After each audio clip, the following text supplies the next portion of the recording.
Hi guys, to another episode of Dimitra's Dishes. Today we're making a delicious flatbread known as Ladenia Kimolou. Now this is the original Greek pizza made by the beautiful people of Kimolou Island in Greece.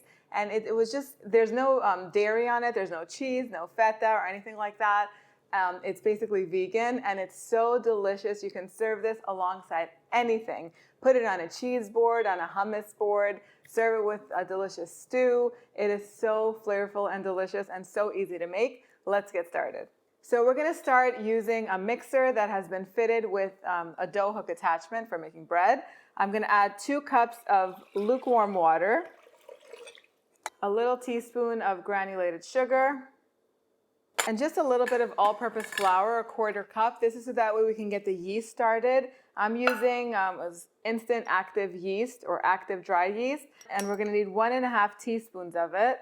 Now the flour and the sugar help get it all started.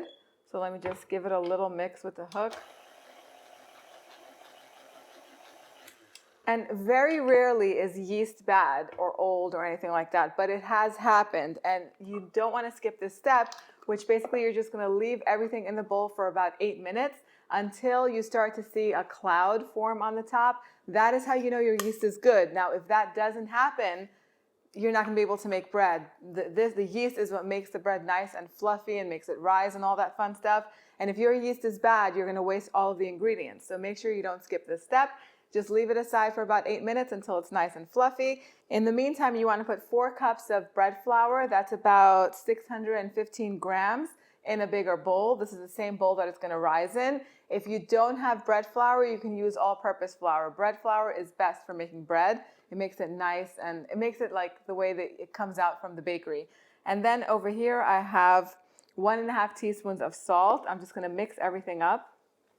You never want to add salt directly to the yeast because salt kills yeast, if you didn't know that. So mix it together with the flour, and the only other ingredient is some olive oil. We're going to mix everything all together once we know that the yeast is good and alive. Okay, so the yeast has been activated. Now I'm going to add a 1/4 cup of olive oil to the wet ingredients, and I'm going to add all of the flour and the salt mixture to the wet ingredients, to the mixing bowl. And I'm just going to let this knead on speed 1 or 2 for about 10 to 12 minutes. If you're using bread flour, 10 minutes should be enough. If you're using all-purpose flour, then take it to 14 minutes so that way it kneads really well and it develops gluten so that way it can just hold together really nicely. Once that's done, I'm just going to grease this bowl over here.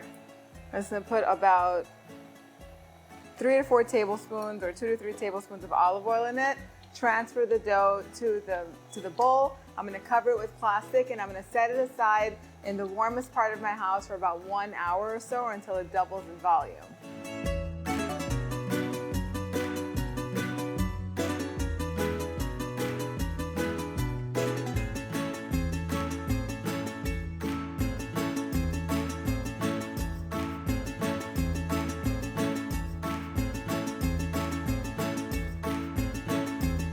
So after about an hour or so, the dough should have doubled in volume like this. You just want to deflate it.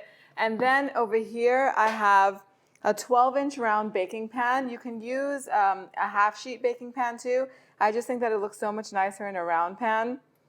And you just want to put about 3 to 4 tablespoons of olive oil on the bottom of the pan. This is supposed to be a bread that has lots and lots of olive oil in it. That's how it was originally made. And then you just want to transfer all of the dough in here and just spread it in the pan, and it should spread super easily. Now, if you want to go easy on the oil, that's fine, but it has a lot of flavor. So that's what the dough looks like once it's spread out. Now we're going to get the topping ready. So I'm just going to cover it for a little bit. It'll just fluff up a tiny bit while we're preparing the veggies. So it's very simple. You just need a tomato or 2. I'm going to use 1. And a red onion. So you just want to cut the tomato into wedges, just thin wedges, just like this.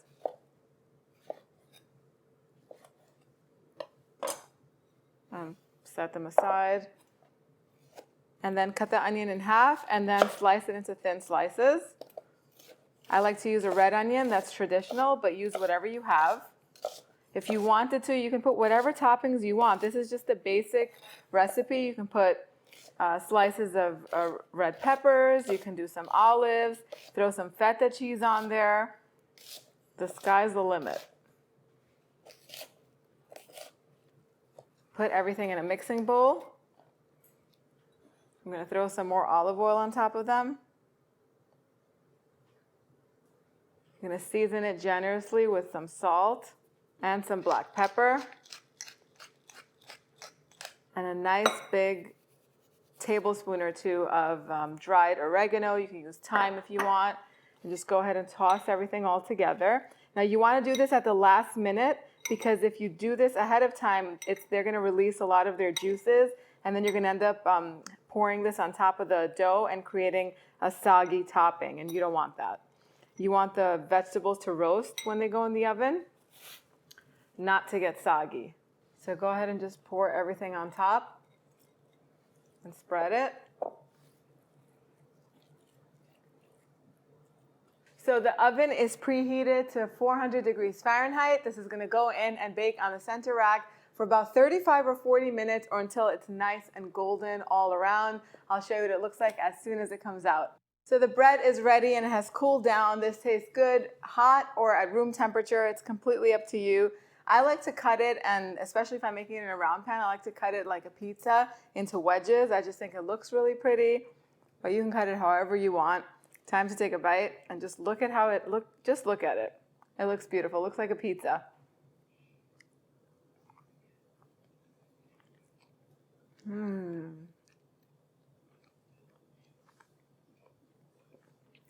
The bread is nice and soft on the inside. It's nice and crunchy on the bottom and crunchy on the sides, like the border, the crust part. If you want to get a little bit more of that pizza type texture, you can sprinkle some semolina on the bottom of the pan before you spread the dough on top of it. That's going to be really nice too if you like that texture. The onions have caramelized. The tomatoes are roasted and nice and sweet. This is delicious. I would like to eat this in the morning with some eggs or dip it in some stew or just eat it like that with a salad. It's completely up to you. I have another one in the oven that I've topped with onions, bell peppers, and feta cheese. It's not done yet, so I can't show it to you, but I will take pictures of it, and I'll share the pictures on the blog post that's on the website that has the recipe for this, dimitrasdishes.com. That's where you're going to get it. The link is in the description box down below if you're watching on YouTube, and it's above this post if you're watching on Facebook. I hope you guys give this a try, and if you do, let me know how you made it, what you think. Share pictures with me if you can on Facebook or on Instagram. I love seeing your recreations. Thank you guys so much for spending time with me today. I'll see you all next time. Yes, us.